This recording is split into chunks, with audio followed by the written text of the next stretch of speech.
Welcome to New Thinking for a New World, a Telberg Foundation podcast. I am Alan Stoga, your host. Each week, I bring you conversations with people who think differently about the great issues that are shaping our world.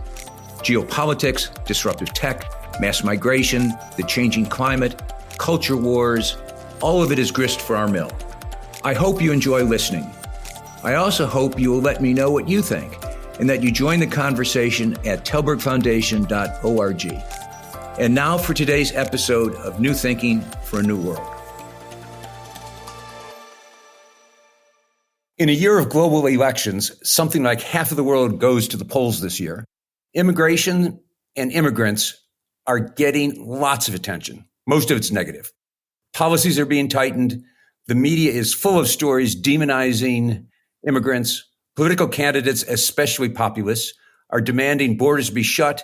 And even their more moderate opponents are scurrying around looking for policies that at least make them look tough.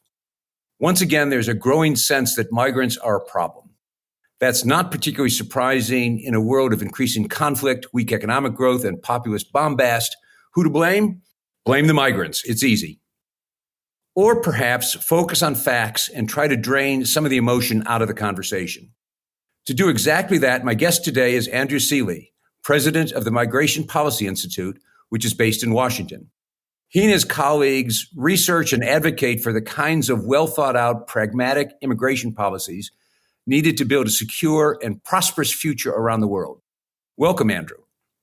Thank you for having me, Alan. Great to be here. Let's start with the facts. Media headlines and political speeches suggest that global migration is again not only on the rise, but is overwhelming us. What's going on? You know, it's surprising that the number of migrants around the world, the number of people who live in a country that's not where they were born, right? Which is how we, in a broad sense, define this, is going up slowly. It's actually not, it is growing up every year by a little bit, but it's about 3.6% of the world's population last we checked, which means that 96.4% of the population of the world lives in the country that they were born in. It is going up, but it is going up gradually. What you are seeing, though, is that it's become more unpredictable. Migrants, particularly those that are willing to pursue an irregular journey, that are willing to cross borders without legal paperwork to do so, have a little more in terms of options. They can go further than they used to. And they can suddenly take new journeys that no one had predicted. And so I think that generates a sense that migration is out of control. But the numbers are actually not going up that much. Now, the U.S. is an exception here. The U.S. is getting more people in the past 2 or 3 years. And really, if you look it was starting pre-COVID, went down, and then came back after COVID. So since about 2018, we have seen a larger number of people coming through the southwest border than we did in the past. So the U.S. is an outlier in that, but in all places, it looks like it's gone up more than it has just because it's more unpredictable. Well, the U.S. is a huge outlier. December alone was something like 250,000 people on the southern border. And as you said, the last couple of years have spiked. But also in Europe. Europe reports more than 1 million asylum applications last year, not counting the Ukrainians, which are another 3, 4, pick a number.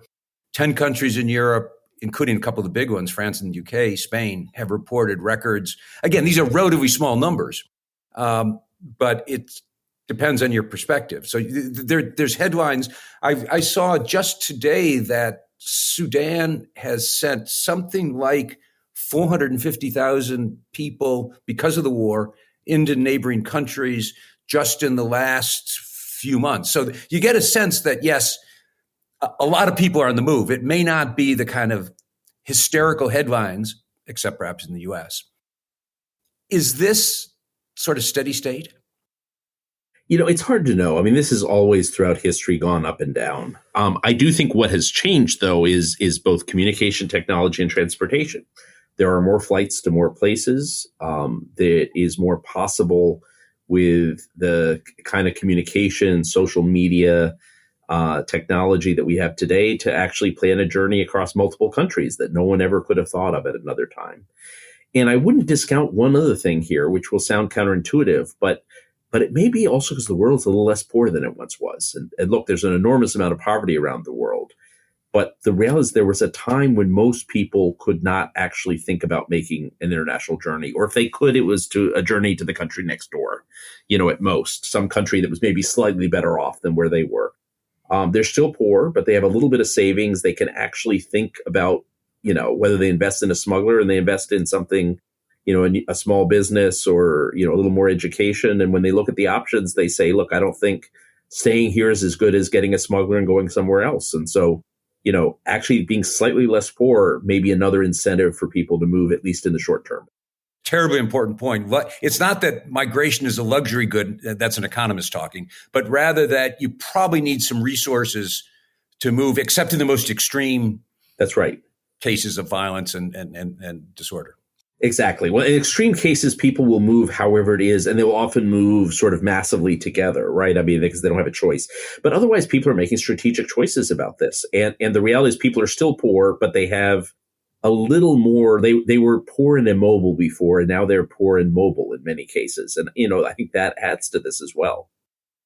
The other piece of today's reality, and this is something that you in particular, but MPI more generally have pointed out, is that it's not just North America and Europe that are the destinations. Now, that was always the case. African migration is mostly internal to Africa. Our perception in the North, the global North, we aren't supposed to talk about it that way, is that everybody wants to get in, and they may.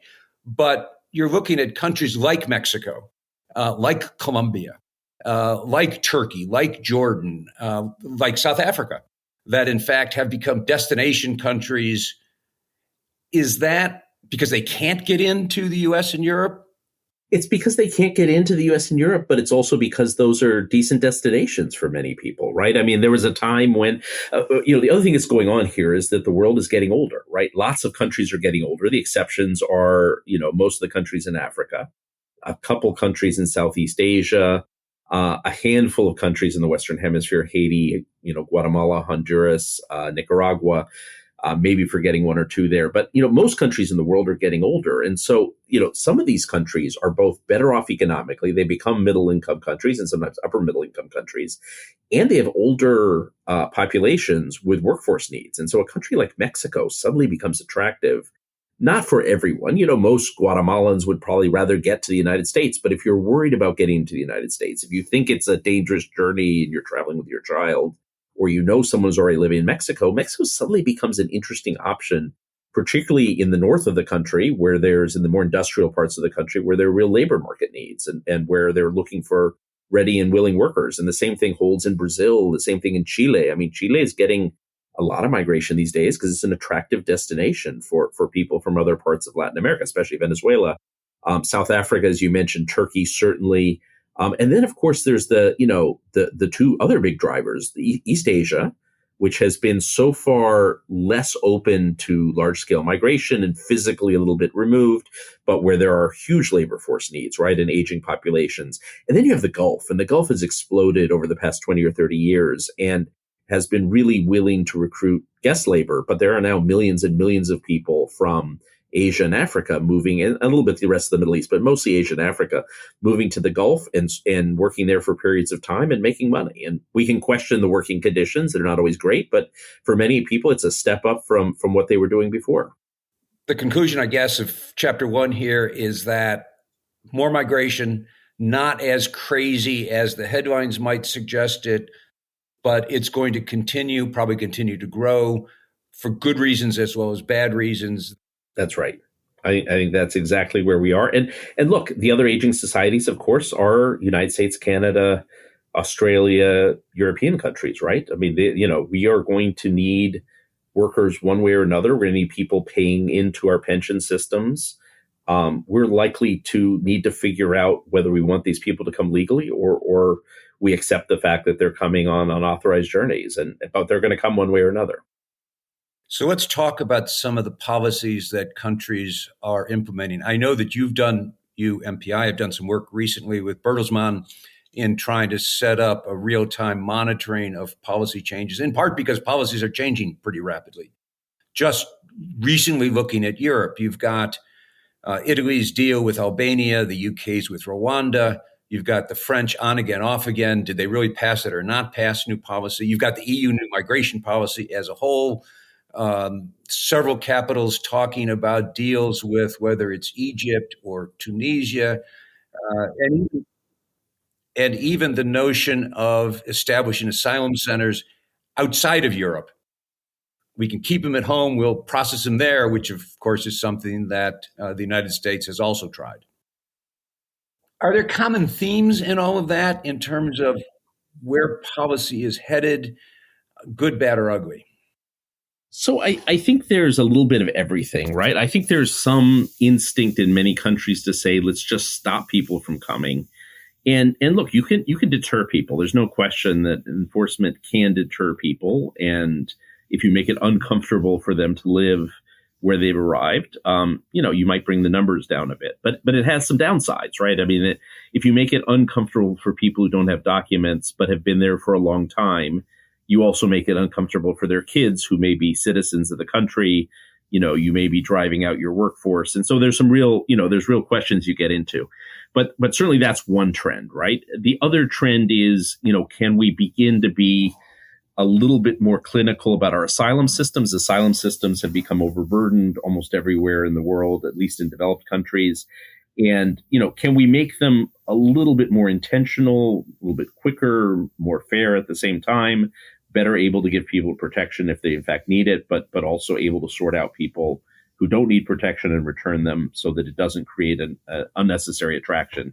And can you combine that by thinking about, putting center protection closer where people live? I mean, if you were actually had ways that people could apply for protection, say in Central America, in South America, in Africa, then people would be less likely maybe to head north and try and get on a boat across the Mediterranean or get across the U.S. border. So, I think those are some of the options that are out there. And then there's the whole question of legal pathways. I mean, this whole question of if we know that some countries will need workers and others will have a supply, can we be intentional about building the visa pathways that allow people to come permanently or come temporarily? Not everyone, frankly, wants to move to the United States and live in the United States, right? Or move to Germany and live in Germany. A lot of people would like to go make money and go back home again. So can we start thinking about what are those jobs that require workers to actually go permanently, where we will need to have people come and live?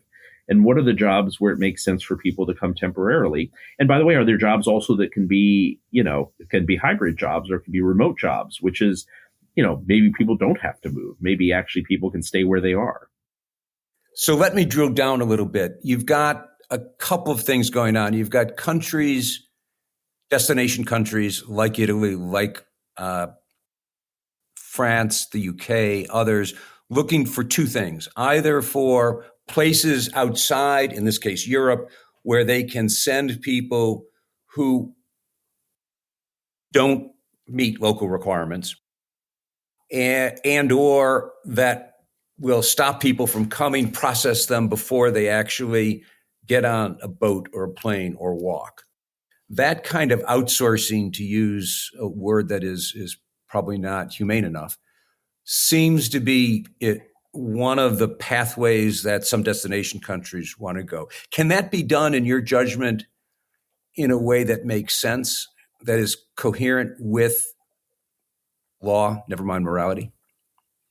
There's some ways of maybe doing it. Let me start with the fact, the challenge of asylum systems is that once anyone is on your territory, is for any country that's a signatory of the Refugee Convention, they're obligated to see if they qualify for refugee status, right? And you can get a large number of people showing up and then qualifying, and most systems don't seem to be able to work efficiently enough to actually process people in real time. I think one of the opportunities there is and this is what the U.S. Senate was trying to do recently, is try and speed up the process and have a screening process that is a little more strict up front and that happens quickly and is resourced well enough that then people don't stay in the country for long periods of time waiting for a hearing. The decision's made quickly. But there's problems with that too. I mean, one is resourcing it sufficiently, and other is, can you return people if they don't qualify, right? So it's fine to make a decision, but if they're coming from a country where you don't have a repatriation agreement, you can't put them on an airplane back, it may not make a difference. So countries are then looking at other options. The U.S. has gone out and created these things called safe mobility offices, which is the sort of the more humane approach to this is trying to make refugee decisions earlier So deciding in Colombia and Ecuador and Costa Rica and Guatemala whether someone has a refugee claim, saying you don't have to go all the way to the U.S. border. We'll put you on an airplane and send you there if you have a refugee claim. If not, you'll know that you don't qualify. You're seeing other countries, the extreme other side is probably the UK, saying they'll send them to Rwanda to run them through the asylum process there. And if not, they stay. And then you're seeing countries in the middle. I would say sort of Italy and Albania is intriguing. Really, the devil's in the details. I mean, what the Italians have said so far is that there would be an agreement with Albania through which any asylum seeker would be sent to Albania, but would go through the Italian asylum system, and that the Italian government be responsible both for the outcome, for positive outcomes. They would have to go to Italy to receive refugee status if they get a positive outcome, and Italy is responsible for sending them back to where they came from if they do not. And so it's basically a secure country where they can go through the process off-site. But again, a lot depends on the specifics of that, but that is a possible way forward that might actually pass the muster of the Refugee Convention and UNHCR, but it comes down to the specifics. Let's segue for a moment, because that is, I think, the second time you've mentioned the 1951 Refugee Convention, which everybody in your world knows and everybody in the rest of the world has never heard of. But it is important because it's foundational, no? Countries agreed after World War II that they would take anyone who was being persecuted in their home country for a variety of grounds and would give them asylum, would give them protection in another country, right, in the country they had reached.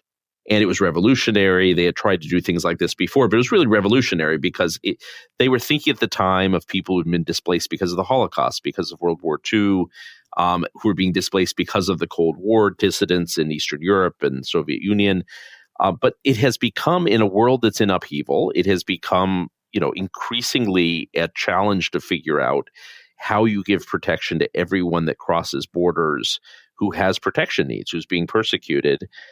Who does it, where you do it, and how you make distinctions between people who fit the convention definition of a refugee and those that don't. And so this is becoming one of the big issues in immigration systems. And some people would just love to throw the whole thing out, but it really has been foundational in making sure that people who are not protected in their country, who cannot stay in their country, do get protection elsewhere, can go live somewhere else. It's part of what makes us, an interconnected planet where we look out for each other and we make sure that people can get to safety.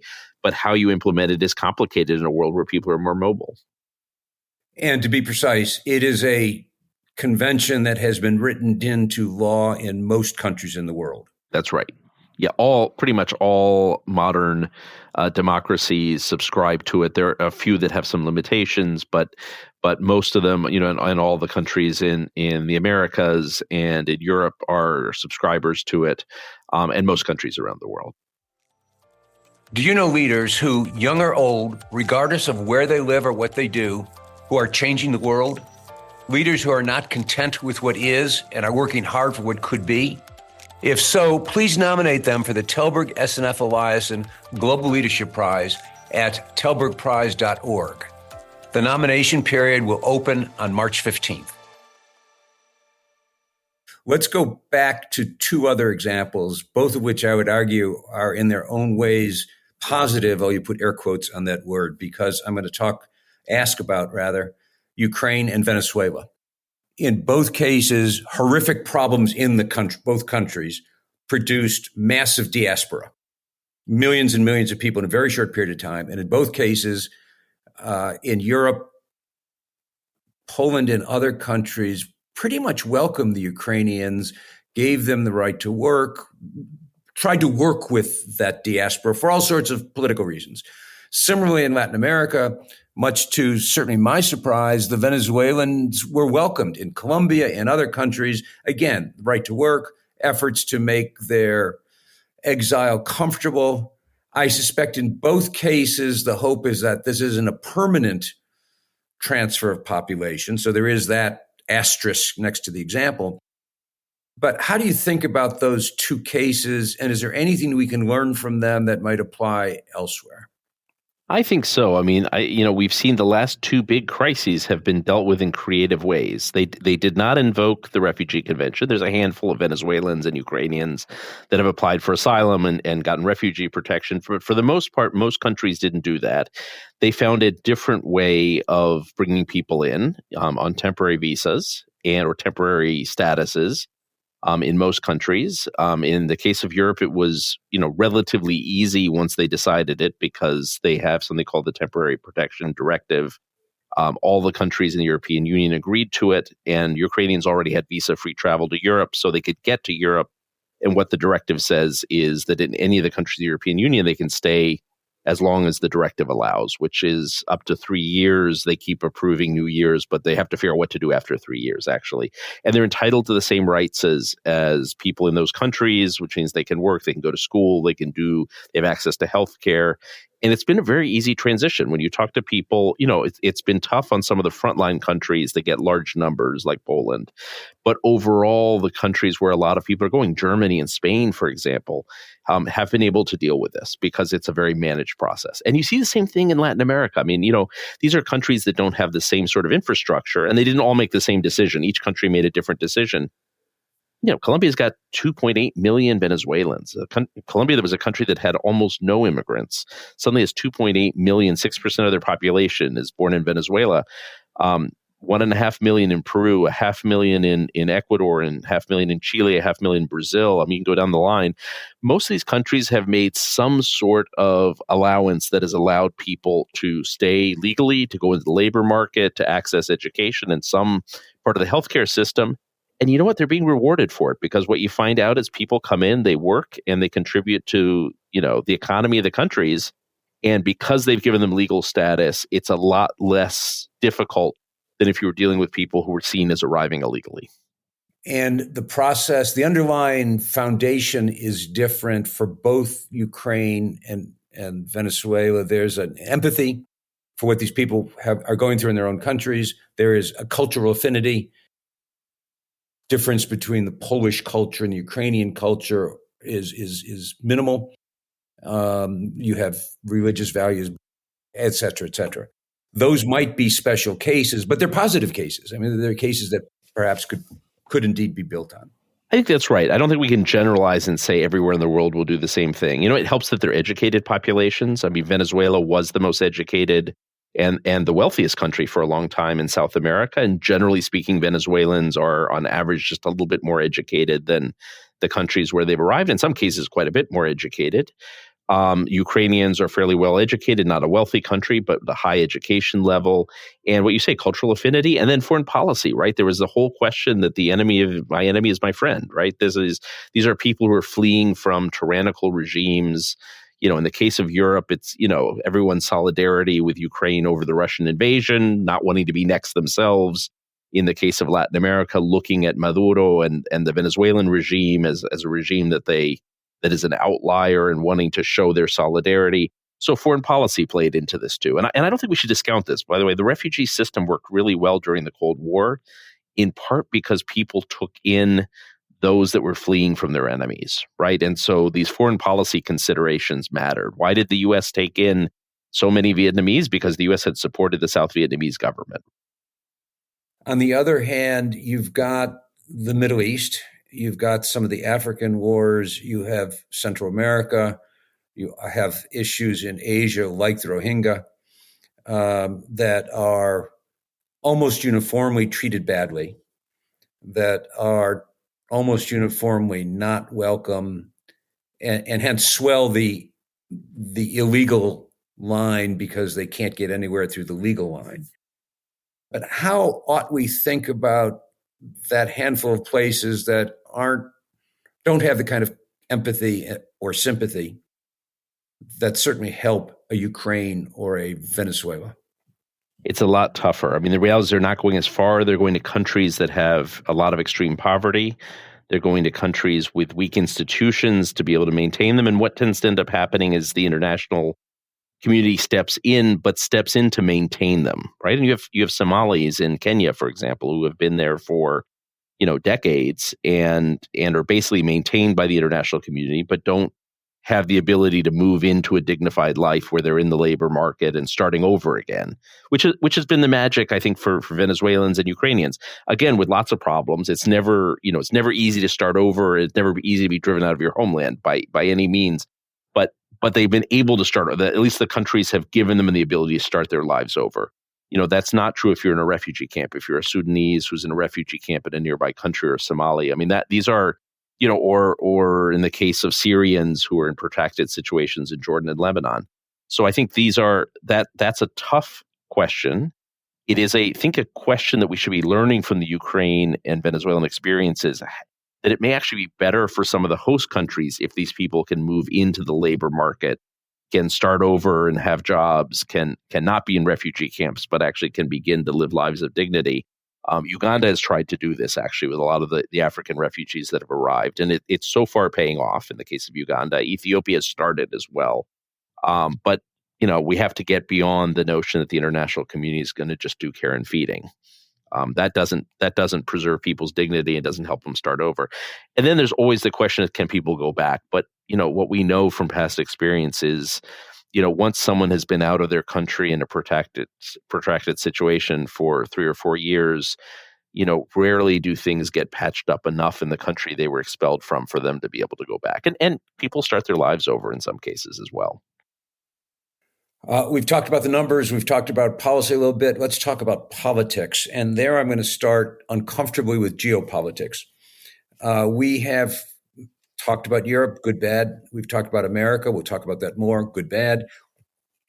The other superpower is China.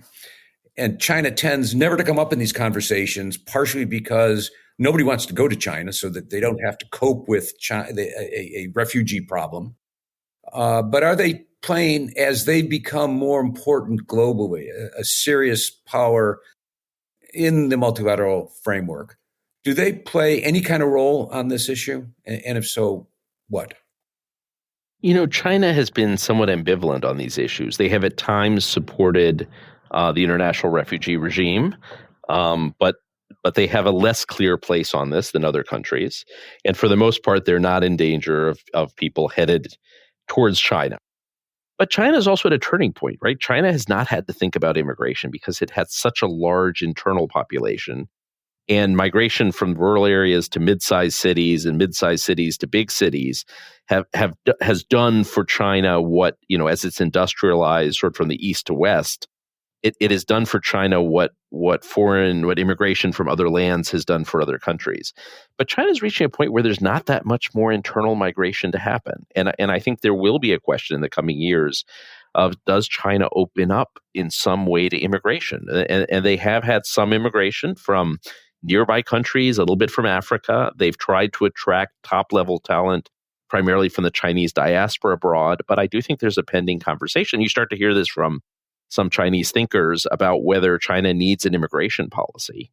And then the question becomes, does it become attractive also for refugees also? And at which point, I think you may see much more engagement on these issues. But, there's a little bit of time lag here, but I think it's going to start to catch up. You've seen other countries like Japan, which has very limited immigration, has started to have more immigration for work reasons in the past few years. But Japan has always been a big player on international refugee issues, despite not being a major immigration country. But that is an exception. Well, in fairness to the Japanese, that was effectively part of the deal. You are not going to take migrants. You said you want a homogeneous society, and I don't mean this just in a crude financial sense, you're willing to support the system. You're willing to pay for the system. They send, as you know, people to run these systems. That's right. So they've been engaged not just with dollars, but also with talent. A lot of talent, and they've invested heavily in this. But Japan is also, of course, a country now that is suddenly in the place of needing a workforce, right? It's an aging population. Japan and Korea and Italy, right, are among the countries with the oldest populations in the world. And you started to see in both Japan and Korea attempts to bring in workers primarily through temporary programs and training programs. But now they're beginning to have the debate of, do they let people settle permanently? Do they actually have to have immigration to meet not only the workforce needs, but also who's paying into pension plans and public services for the long term? And so they may suddenly, and they've had, Japan has been willing to discuss taking small numbers of refugees as part of that as well. We'll see if that changes over time. You've just put your finger on one of the great ironies of this entire conversation, which is that the industrial world is aging at an accelerating pace. We don't yet have the technology to have technology replace those workers. It will happen in time, probably, but there is a severe timing problem. Yet it is exactly the politicians, and especially the populists, more on the right, but also on the left, who are screeching the loudest about not wanting to take more migrants, that this is a problem, not a solution, that we need to put barriers. That's obviously true in the United States in terms of the US debate, but it's true in Italy, it's true in the Netherlands, it's true in the UK, it's true all over the place. How do you think about that? Is it just politicians being stupid, which is always one possibility? Is it politicians being responsive to voters? That's what people want, good, bad, or ugly. And does it risk a disaster? I think it definitely risks a disaster, but I think there's three things going on here, right? I mean, I think there is a set of people in most of the countries where immigrants are arriving, most developed countries, who are really worried about cultural change, right? They're worried about the way immigrants, in fact, change the society they move into. And the U.S., we have this, but the U.S. actually is a society that has long had changed through immigration. It's much tougher in a country like Japan or Korea or China someday, where this will be a new experience, right? It already is a new experience with limited immigration, and it's going to get bigger. But it's a big issue in, the United States and France and Germany. I mean, take your pick, Denmark, Sweden. These are cultural change. People who arrive change the culture. That I would say that's a good thing in most cases, but we can also understand how that also challenges people's notion of what it means to belong to those countries. There's a second thing going on where some jobs are becoming precarious, primarily working class jobs in some societies. And I think people are not sure whether immigrants or robots or trade is the culprit, and immigrants are the easier to blame. And so I think there's some precariousness in the workforce that goes into this as well, and that's actually understandable. And it's worth a real conversation around this. Most of the evidence tells us that immigrants are complements to existing workers. They actually expand the economy at the same time that they take jobs, and that tends to end up benefiting the society overall. But it is worth having those conversations and looking at the impacts. And the third thing that's going on, those are two things that I think mitigate against immigration in general, where some parts of populations are really worried about immigration in general. That's not the majority, but it's some part of the population, at least not in the United States, perhaps in some other countries. But the other is this lack of control. And I think that is where you get the middle ground begins to move a little bit. And, there's a lot of people. There's a great Wall Street Journal poll recently that showed that most Americans are really worried about the border. And this tracks with what Gallup tells us as well. They're very worried about the border, but they're actually quite in favor of immigration. And Americans actually get the nuance here. They get the fact that we need workers. They know immigrants. They may be immigrants themselves. Many, many Americans, are either immigrants, children of immigrants, spouses of immigrants, right? I mean, this is part of our lives. So Americans aren't mostly anti-immigrant. They actually know that immigration is part of the United States. And if anything, people have gotten more positive on immigration over time. What they're concerned about is there's not an order for how people come in, and that they have seen the system break down, and they don't want decisions on immigration made without knowing that there's credibility in the system. And I think that's what moves the middle ground, at least in the United States. I think that's a terrific point. I will complement it with an anecdote. I remember during the big German migration, when Merkel threw open the border and 1 million people show up, I was talking to a German friend of mine who I would put on the far center right, not the far right, but the far center right. And she was complaining about the policy. And I thought it was going to be a racist rant. Turned out what she was incredibly upset about was the disorder. She actually said, we're Germans, we know how to do this kind of stuff. We should just do it right.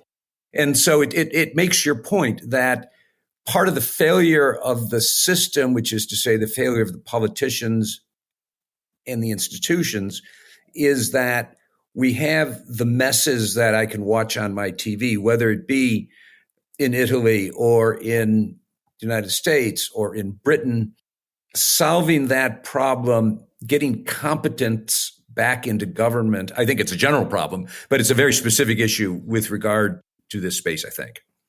Yeah, I've been fascinated watching Giorgia Meloni, the Prime Minister of Italy, because she has gone from being she ran on a very anti-immigration platform when she in the parliamentary elections, but she has now come around on the fact that Italy needs workers, that Italy needs people to come in through labor immigration routes. And so she has a much more nuanced view, right? Which is she's trying to stop unauthorized migration, but she's trying to figure out how they encourage work migration. Now, I'm not sure they've really hit the sweet spot on how to do this, but I think it tells you that the contradictions that are in the system.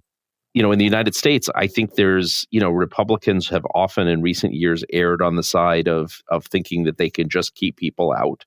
I don't think that's the way the Republican Party used to be, by the way. I mean, I think this is a shift away from the Bush presidency, the two Bush presidencies, to a different Republican Party. But the tendency has been we can keep people out. But Democrats go the other way, and Democrats err on the side of not understanding that they need some control too, and that people really want to know. They're okay with folks coming in. They want to know how they got there and that they came through an orderly process. And I think either of those positions is an outlier.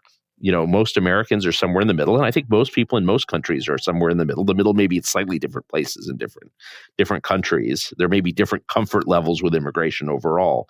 But in most industrial countries, we know we need workers. We know we need people to pay into the system. By the way, not all of them have to stay permanently. I think there's also a fallacy sometimes thinking that all immigration is permanent. A lot of people would like to come and work and go home after a period of time. But we are going to need immigrants. The question is, what system are we going to use that makes it possible? And then we got to police the system. I mean, you do have to enforce the system. So you're in the business of trying to think about, define, and advocate smart policies that address all of the issues we've talked about for the last half hour. Yeah, I think that, yeah. What most worries you? What worries me, I think, is is that this becomes a symbolic dividing line. It ultimately becomes about other things. I joke to my colleagues sometimes that I wake up in the morning and see immigration issues all over the media, and I think, wow, we're really in the center of everything, and this is great. And then by noon, I realize that most of this is symbolic politics and has nothing really to do with immigration policy, right? This is shorthand for what we think about diversity or what we think about sovereignty, or, there's a lot of things, we want to build a wall on the border with Mexico is really not about Mexico and not about immigration, but is about bigger things, about a threatening world, or we don't want to send anyone home because that would be a violation of our commitment to build a diverse society. I mean, these become shorthand for these other debates we're having. And my fear is that our real need to come up with sensible policy on immigration that helps our economies, that allows families to stay together, that allows us to have good universities that attract people, that allow people to, in poor countries, to be able to have an opportunity to earn more money and send it back and pull themselves out of poverty. All these good things that we could do with migration come crashing down because it becomes a shorthand for all these other fears that we have. And we spend a lot of our time trying to get back to what the real issues are and how you actually make some sensible decisions and try and crowd out some of the noise at the margins. Thank you, Andrew Selee, for this conversation. I'm glad that the institution that you run is not just in America, happens to be located in the United States, but you really are trying to work on what is essentially a global problem at the global level. Yes. And that's the only way this can be successfully addressed. So good work. Thanks for having me on today. Great to be with you, Alan. Thank you for listening to this episode of New Thinking for a New World. I'm Alan Stoga, podcast host, and I look forward to your joining our next conversation. Remember, tell us what you think at telbergfoundation.org.